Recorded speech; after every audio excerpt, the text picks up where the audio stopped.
So welcome to today's webinar about the pillars of home buying. I am your facilitator or host, Joshua Puranen, real estate loan originator for Freestar Financial Credit Union. A little bit about me. I've been with the credit union now for going on 9 years. I've been in the real estate department since, I can't really remember. I think it's 4 years in the real estate department. But I've been doing real estate lending in some facet for the past 12 years. So excited to talk to you guys about home buying today. And we're just going to jump right into this. If I can share my screen here.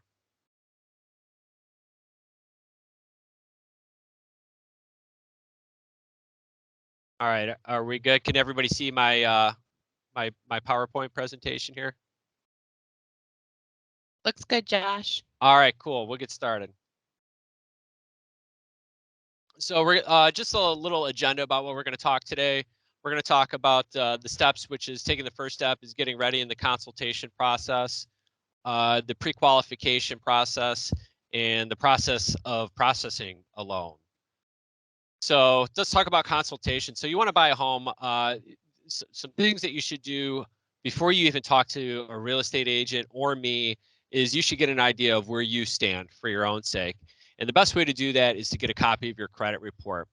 The best place to do that is through annualcreditreport.com, which is the only free credit report website that's actually kind of sanctioned by all 3 bureaus. You can get 1 report from each bureau a year for free, and that's Equifax, Experian, and TransUnion.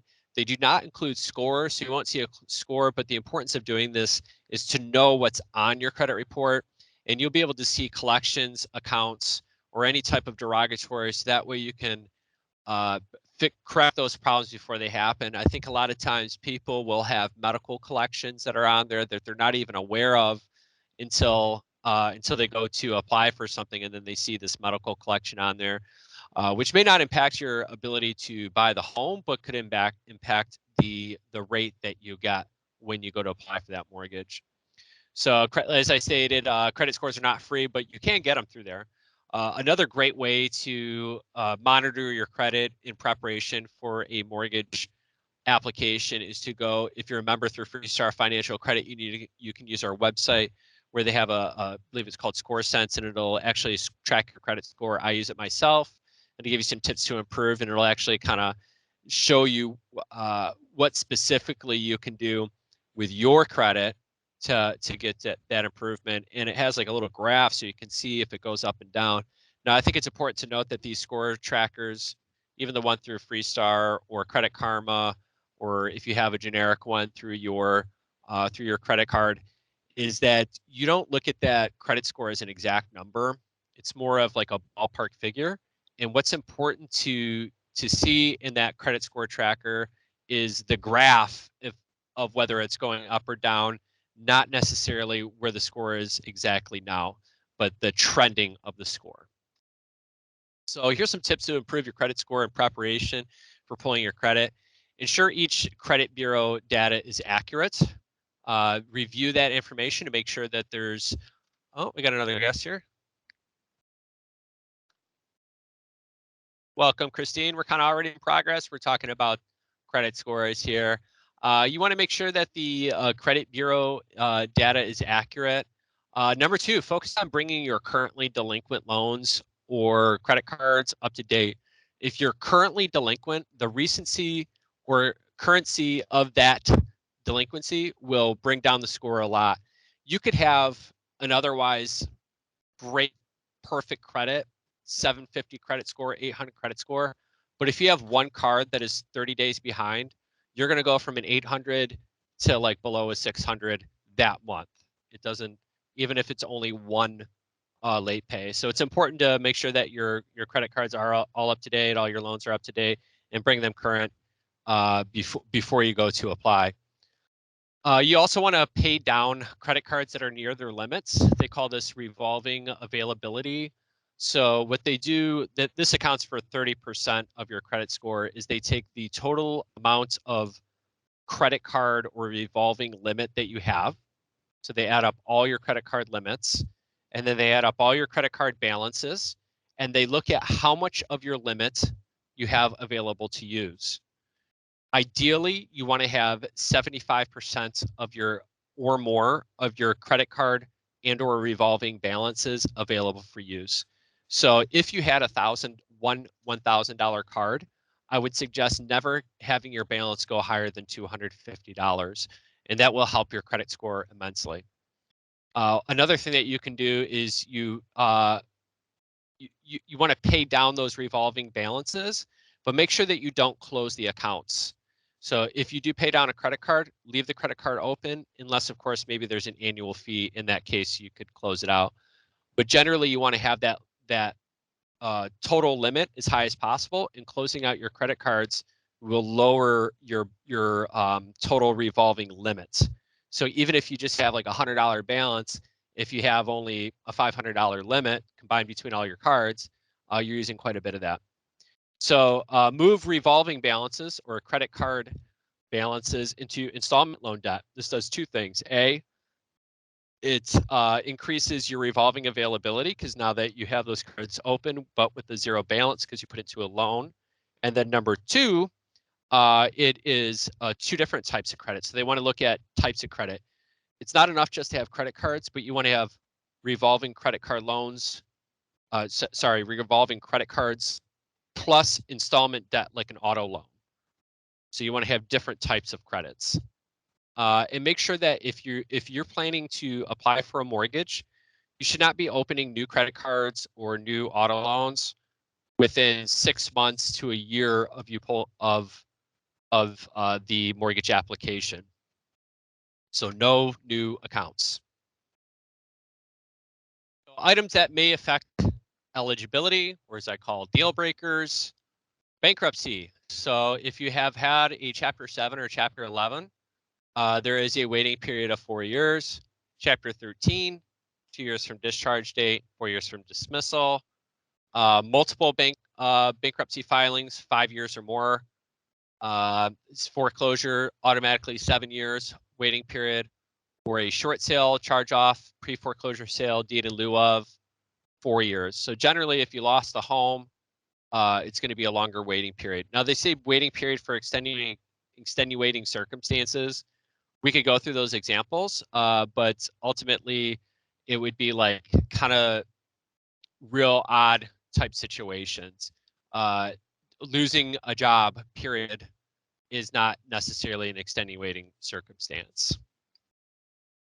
Student loans. So student loan affordability, I think, especially in my generation, millennials, student loans are probably one of the biggest hindrance to home affordability.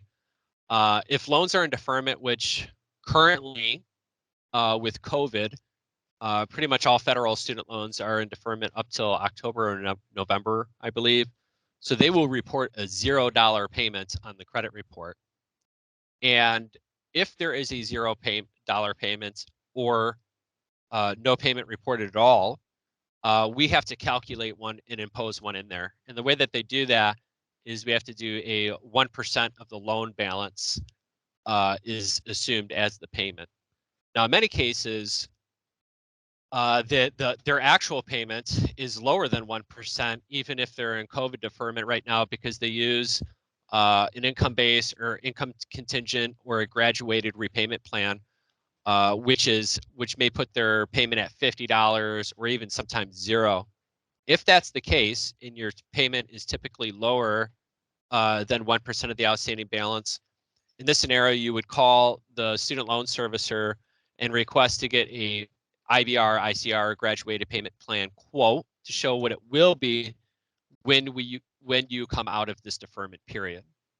A lot of times there's situations where somebody has advanced degrees and they may have $100,000 in student loan debt, and their payment would be like $1,000. We know their student loan payment is going to be over $1,000. We know it's going to be income based, but we have to use that 1% unless they can get that letter. Being a cosigner, so this can affect eligibility as well.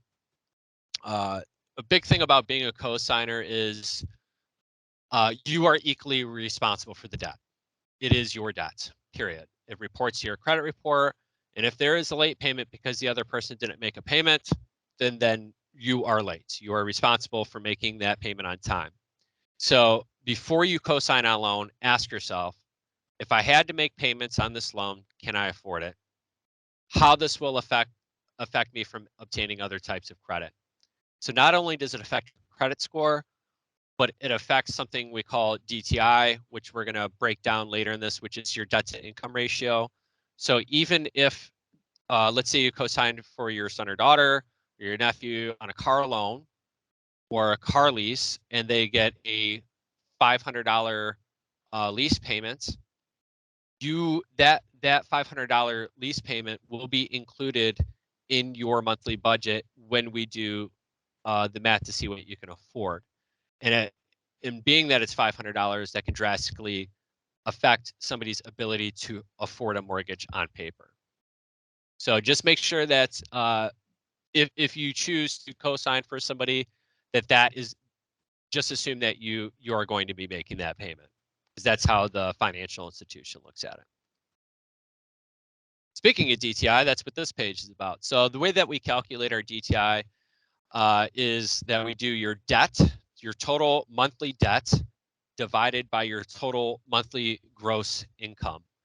So this is debt, not bills or utility bills. So this would include car payment, lease or loan, minimum credit card payments, student loan payments, etc. What it does not include: phone bills, car insurance, cable, your monthly subscription to the Hat Club of the month does not include that. So this is just money that you owe, minimum payments on money that you owe, divided by monthly gross income. And ideally, at the end of the day, we would prefer that you be 43% or less. It is approvable at higher than 43%. However, it would need a lot of other compensating factors like high income or a significant down payment that would compensate for the elevated debt to income ratio. So let's look at some real numbers situations about what this might look like. And I think that this is maybe close to a typical scenario.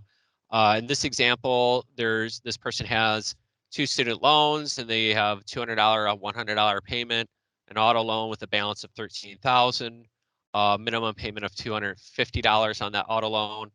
And they have a Freestar Visa card. Thank you very much for their loyalty. And there is a minimum payment on that of $120. And they have another credit card with a $1,500 balance. So that's like a $30 payment. And then they have a mortgage. So this is a smaller mortgage compared to what's out there today. So total debt versus their total minimum monthly payments. And if they had $4,000 a month of gross income, so before taxes, this is an example of what 43% debt to income looks like. And I think that this could be very close to a lot of different situations. Maybe people have a little bit more credit card debt, maybe a little less student loans, or maybe their auto loan payment is less or a little bit more, but this is just an example. Based on my annual income, what should my mortgage payment be? So we talked about total debt to income ratio, but we look at also something called just the mortgage payment itself divided among the monthly gross income. And generally we want it to be around 25%. Again, there are situations where it may exceed 25%. Let's say that person owned their car free and clear, so they didn't have a car payment, so that might free up a little bit more room for their housing payment to go higher. Or they have no student loans, so maybe they could do a little bit higher mortgage payment in relation to their income. But generally speaking, you don't want your housing payment to exceed 25% of your monthly gross income. So in this example, we fit $50,000 gross income. Gross monthly income is about $4,166. A mortgage payment for this type of gross income we would generally want to be around $1,041 a month. And this includes taxes, property taxes, insurance, and potentially PMI. In this example, this is around a $150,000 purchase price with 10% down. So this is for one borrower. Again, could potentially go higher than 25%, but the general rule of thumb, whether it be with Freestar or if you ask any financial expert, your housing expense shouldn't exceed 25% of your monthly gross income. So let's talk about down payments. This is another pillar to buying a home, and ultimately, particularly at credit unions and Freestar, when we talk about compensating factors, if you have damaged credit that you're getting over, cash is king, and having assets and having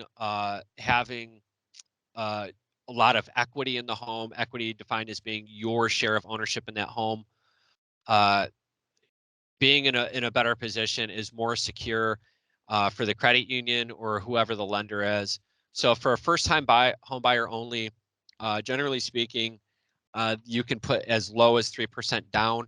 That's not to say that every first-time home buyer will get that 3% down eligibility. Of course, credit score matters. Of course, credit history matters, and of course, their debt to income ratio matters. So depending on those other factors, they may ask for more down. However, the lowest possible down payment they will accept would be 3%. If it's your second time buying a home, if you've owned a home in the past 3 years, you're technically not a first-time home buyer. So even if your name is on title, for example, if you were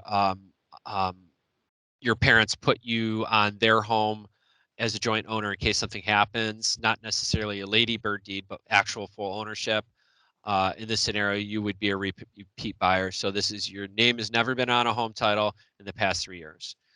They ask for at least 5% down. Again, this is not everybody gets 5% down.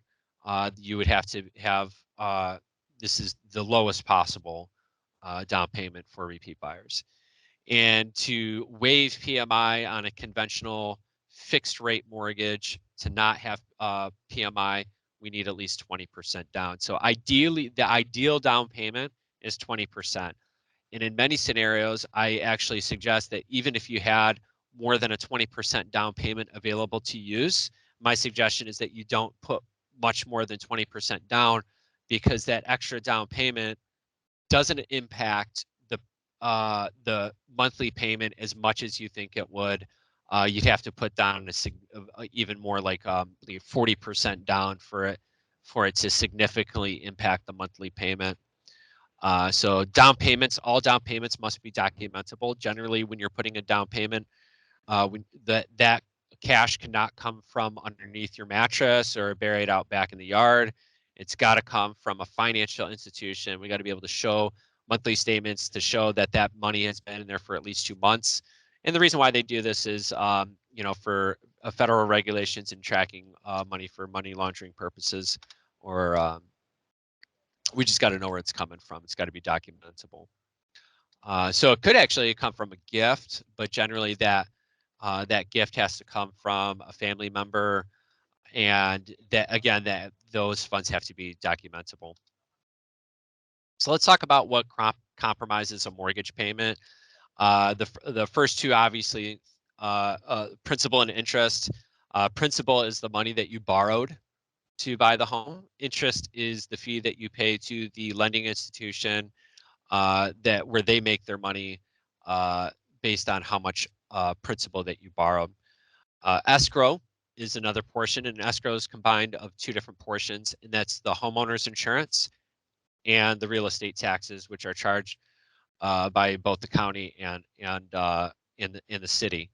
So we portion out those. So we'll take like your full year's annual insurance premium, divide it by 12, and then you have a little bit of a buffer. So that way, when that payment comes due, we have enough collected in order to pay it. And same thing for the real estate taxes. Also included in your monthly mortgage payment would be your private mortgage insurance, or PMI. What PMI is it's an insurance that the borrower pays to protect the lender against the borrower's default. So in the event of a foreclosure, the PMI insurance, if it was charged during that loan, would cover some of the loss that the financial institution had through that insurance. It does not protect the borrower. It's for the lender's benefit. So ideally, you wouldn't pay PMI because you'd be putting 20% down, and that's why I was saying that 20% is the ideal amount to put down, because then you're avoiding the PMI, but you're not bringing down the payment that much. Now, Freestar actually has a loan that you can not pay PMI on as long as you have at least 10% down. So that's very unique. I went to a closing yesterday and told the title closer about that. She blew her mind that you could waive PMI on our arm with less than 20% down. So that's a very unique product for us. Okay, yeah, we already talked about the PMI here. PMI premiums are added to your monthly mortgage payment. So here's some examples of what a mortgage payment might look like. These are real numbers. I did just plug in, this is APR here. And so this is an example of maybe a good credit here situation in today's current interest rate market. So if you borrowed $100,000, this is borrowed not $100,000 purchase, but borrowed $100,000 on a 30-year fixed rate mortgage. Principal and interest payment might be $575. Ballpark escrow for homeowner's insurance at $900 a year would be $75 a month, plus $2,000 for taxes, which is an extremely low property tax amount. So this is probably a low ball here at $167 a month, and then your PMI about $63 a month. So for a $100,000 mortgage, you're looking at least $881. It's likely that it would be higher in this scenario because maybe this is a low ball on the taxes a little bit. For the $200,000 mortgage, again, not $200,000 purchase price, but $200,000 borrowed, you'd be looking at $1,150 for principal and interest, about $1,200 a year for homeowners insurance, equating to $100 a month. And then taxes, about $315. Again, this is probably a little bit low ball on property taxes. And then monthly PMI, if less than 20% down, that's $120. So about $1,700, $1,686 a month for a $200,000 mortgage. All right, so those are kind of the things that we look at when you're applying for mortgage factors that might get you approved, or categories or pillars of approvals. So now that you've kind of prepared yourself mentally for that, what's the process look like? Well, you're going to get pre-qualified. So the first thing that you do is not call a realtor. And in fact, realtors can get annoyed if you call them without pre-qualification. You want to know that you can buy a home before you go look at a home. So if you are not pre-qualified, you shouldn't even be shopping on Zillow. Maybe you go on Zillow to get an idea of what you want, but you have no idea what your price range is until you get pre-qualified. So the first thing you should do is contact the lender of your choice and get approved before you go look at homes. Gather all your documentation before you call your lender. Things that they're going to want will be 2 years W-2s. If you're self-employed, you want your 2 most recent years full schedule tax returns. You should have a month's worth of pay statements. So if you're paid weekly, that would be 4. If you're paid biweekly, that'd be 2. So you want that income documentation before you go to apply. Pre-qualification letters will outline the terms and loan amounts that you're pre-qualified for. And what happens is when you make an offer on a home, your realtor will present that pre-qualification letter to the listing agent, who will then use that letter to determine if one borrower is more qualified than another. And basically, in today's modern real estate market, if you don't have a pre-qualification letter, they probably won't even let you in the house to look at it. So you don't even get to see the house unless you have a pre-qualification letter. They want to know you talk to a lender. Now, if you get into a situation where you go to an open house and you walk in and you don't have a realtor and you don't have a lender of your choice at that point, and then you talk to the listing agent who's sitting there with a box of donuts and some business cards, what they're going to do is they're going to recommend that you talk to their lender, which I would recommend that you do not ever do that, because their lender and them have kind of business relationship.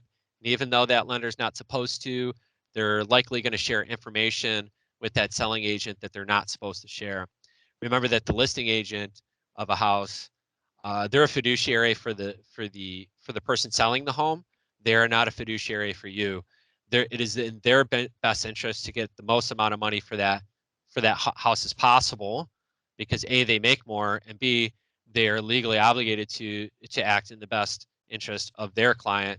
And even if you hire them as an agent, that seller is their client first, and then you would be like the secondary client. So it's in your best interest to go with a lender of your choice, or to at least go through your buyer's agent's recommendation. And even then, I would be leery. Pre-qualification letters are generally good for 90 days. To renew a pre-qualification letter, basically what we do is we just pull your credit again to make sure nothing has changed. Once you're pre-qualified, some things, you make sure that you do not open new credit, do not buy a new car, you do not buy furniture for a house that you have not closed on yet.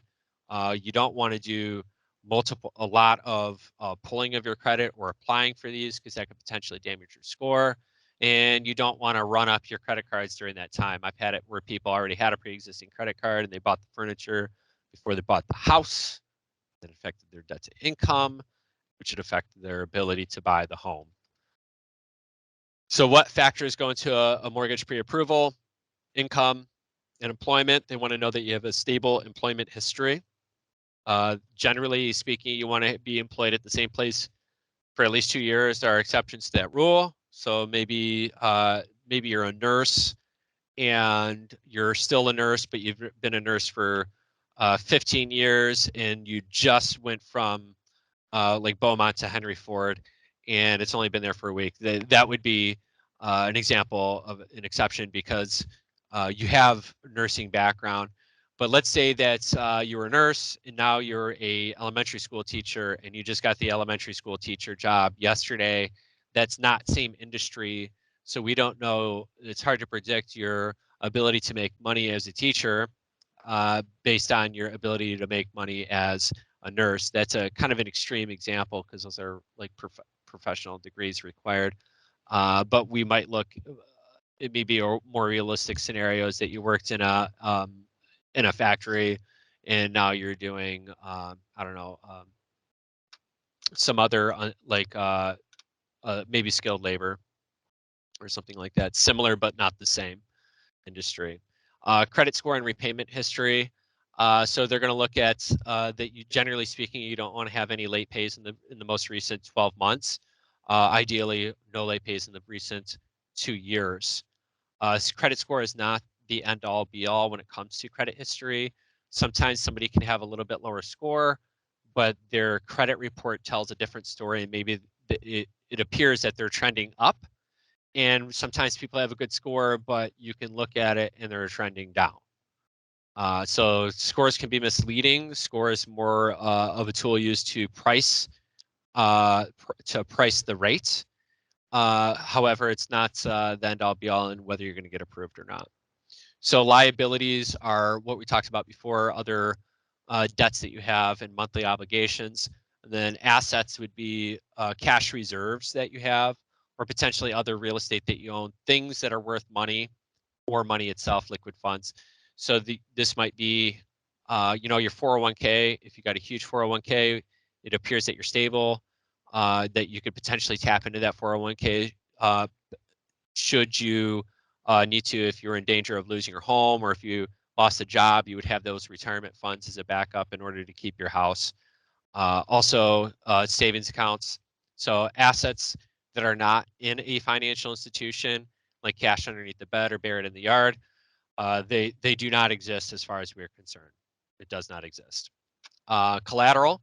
So they look at the value of the property or the house that you're buying, and they look at the value versus the purchase price. I think that's something that I should mention right now. This is very applicable to our current purchase market, is that people are currently overpaying, paying more than what the home appraises for in order to secure the home. So if that's the case, you would have to put the down payment based on the purchase price plus an additional down payment to cover the gap in the purchase price and the appraisal. So if the home appraises less than the purchase price, you're going to have to cover that difference plus an additional 3, 5, or 20%, whatever it may be. It's very popular right now to do like appraisal guarantees or appraisal waivers, meaning that you're not going to back out of the deal or try to renegotiate should that home not appraise for what this purchase price is. If you do get into a situation where your realtor is recommending on doing that, it is absolutely essential that you have a conversation with your loan officer to make sure that you understand what that means, and then B, what those limits are for you personally before you make an offer on a home. Quick, gotta take a quick. All right, so let's talk about the cost of doing a mortgage, fees and costs. And I think in the consumer's mind, they are the same, but they are not. They are different. Fees are charged and collected by the lender.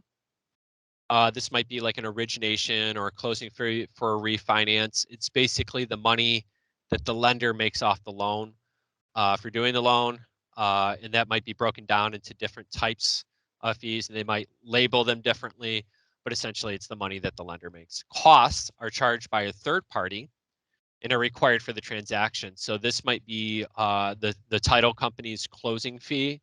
This would be the title company's title insurance.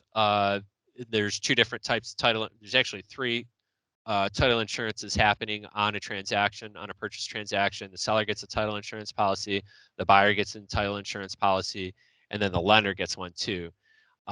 Although as a buyer, it's not required that you buy that title insurance policy.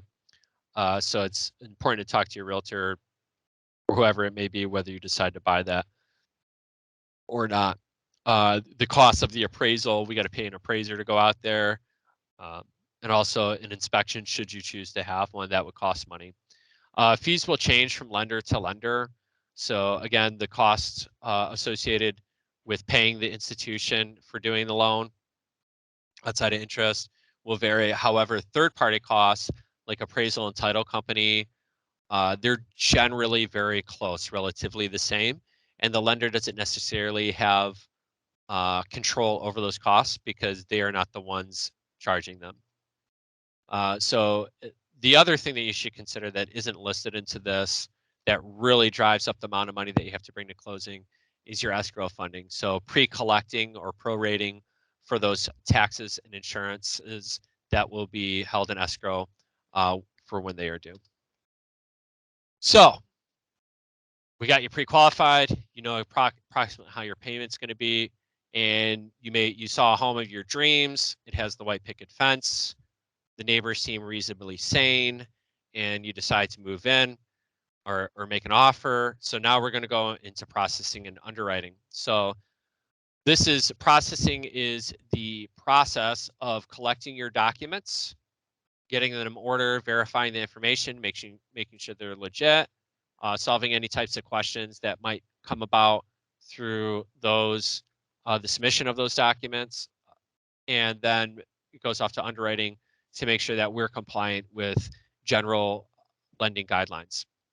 So some things that you should do while in process is you want to start shopping for a homeowner's insurance policy as soon as possible and getting quotes. Generally, like getting quotes on anything, you want to get 3 different quotes. I would start with whoever does your car insurance and then go from there.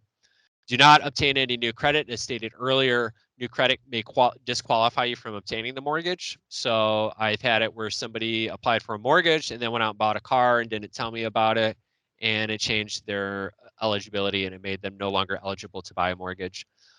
Pre-qualification is not a 100% guarantee that you will get a home. If your financial situation changes or there are other changes to your qualifying factors, it may affect your ability. Additionally, if you change your job, I had a guy actually change his job after getting pretty pre-qualified and was a deal killer. His new job was different industry, and because it was commission based, we couldn't use a lot of that commission to get him qualified, and it ended up killing the deal.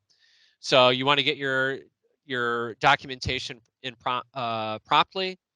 I would say from the home buyer's point of view, the processing and underwriting stage can be very stressful because you have your loan officer or processor calling you up and saying, I need this, this, and this, and I need it today, and I need it as soon as possible.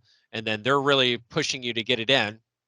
And then it seems like it takes a week to hear anything back.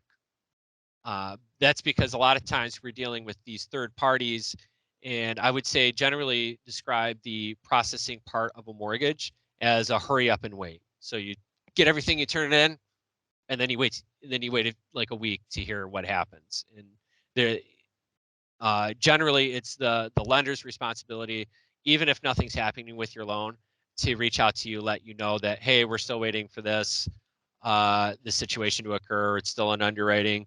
There's no updates. And even if there's no new information, they should still be updating you that there's no new information. Just that way, you know. So some on closing day, some things that you're going to have to do is be prepared to say goodbye to a lot of money in your bank accounts because you're going to write a huge check or send out a huge wire.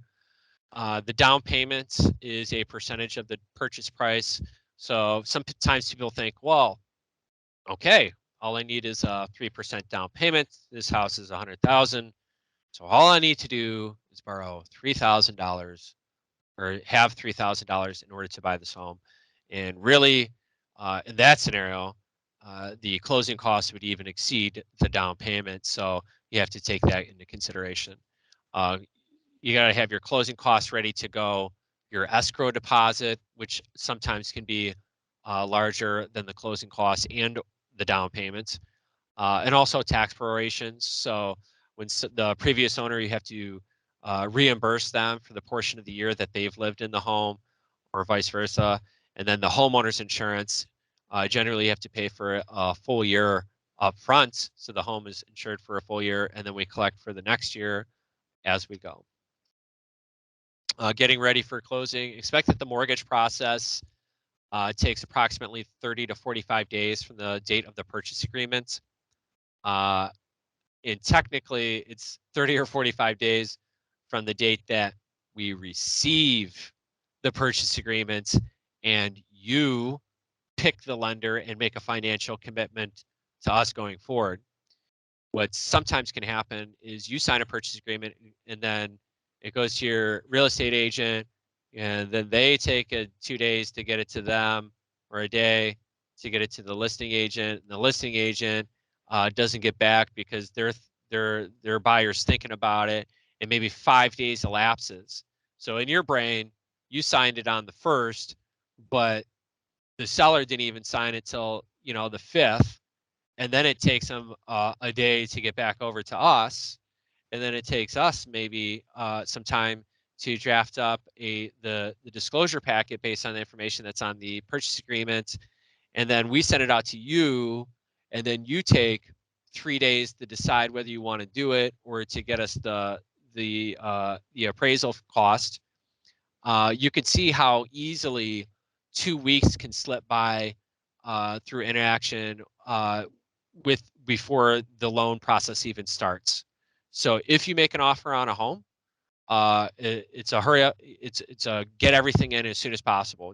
Ideally, you would already have all your income documentation in, and we would be getting the appraisal fee from you the same day or the very next day. So just to be aware when that 30 days time period starts. Review all your documents, make sure there are no surprises at the closing table. So we'll send you figures of how much everything's going to cost, how much to bring to the table, and it's important that you stay engaged in the process. Ask questions along the way, so that way there are no any surprises. And in general, I would say expect unexpected things to happen. All right, so that's it for today for the webinar. We will take some questions here. I don't see that the chat room has been busy, but if anybody's had any questions, now's a great time to ask them.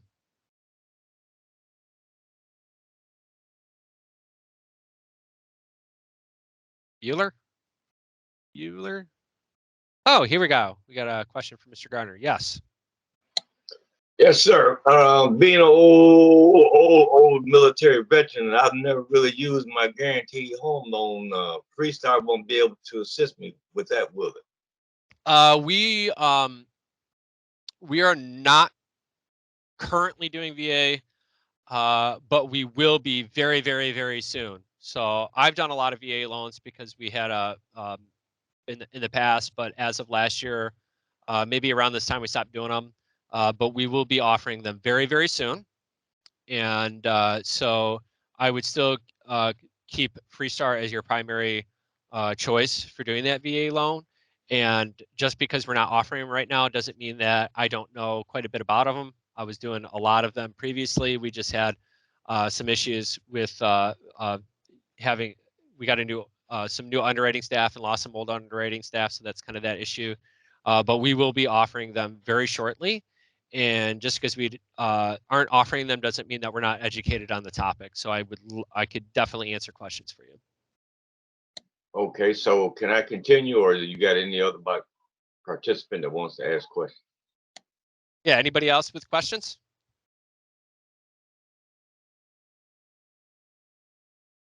Hello? All right, I guess it's the floor is yours, Mr. Gardner, if you have another question.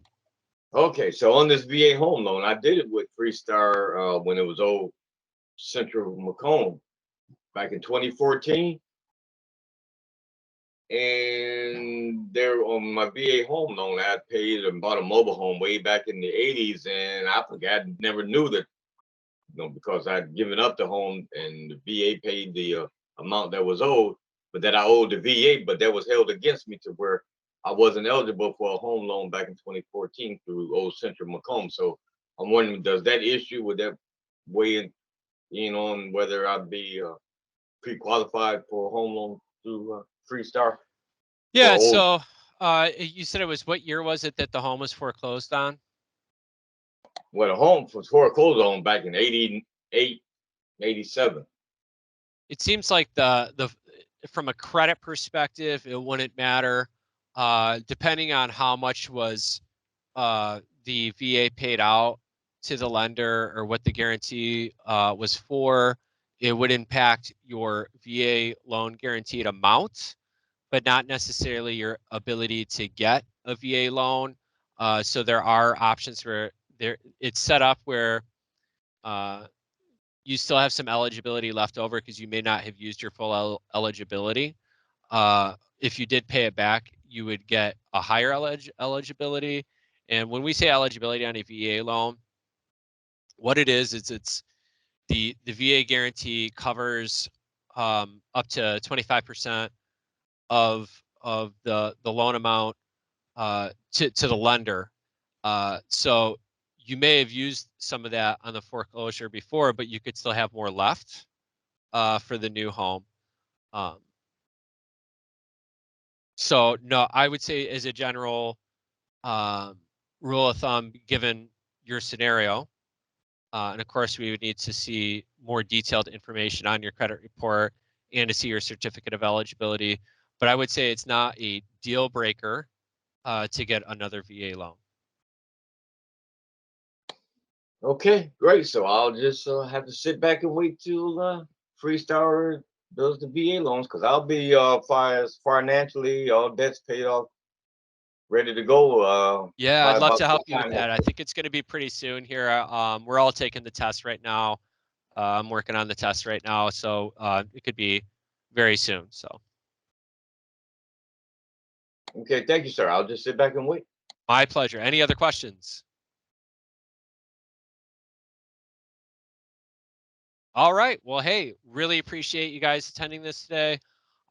We are probably going to put this webinar up for viewing. If there's anything you want to go back and look, it'll be available on the website, I believe. Right, Lori? Absolutely. All right. So everybody enjoy this beautiful day. And again, thank you for joining us.